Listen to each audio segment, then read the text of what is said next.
श्वेता सिंह रघुवंशी है। आज फिर से बी फार्मिंग करते हुए स्व सहायता समूह की दीदियों के साथ में हम आपसे बात करने जा रहे हैं कि जो मधुमक्खियाँ होती हैं, जैसे नर मधुमक्खी, रानी मधुमक्खी और लेबर मधुमक्खी, जिसको कि हम मजदूर वर्ग की मधुमक्खी भी कहते हैं।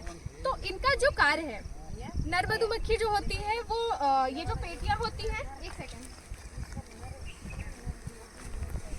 भैया, इधर आइए।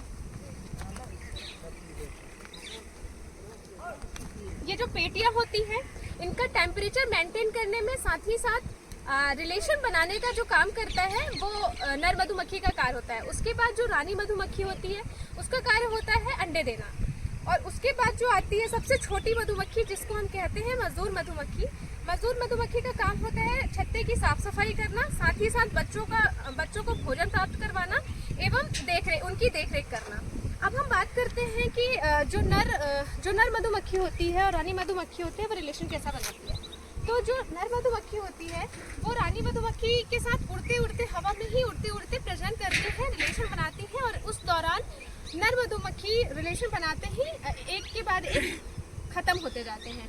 मतलब जो नर होता है, नर मधुमक्खी होती है, उसकी प्रजनन करने के बाद उसकी मौत हो जाती है, ठीक है। और रानी मधुमक्खी क्या है, हवा में ही रिलेशन बनाती है।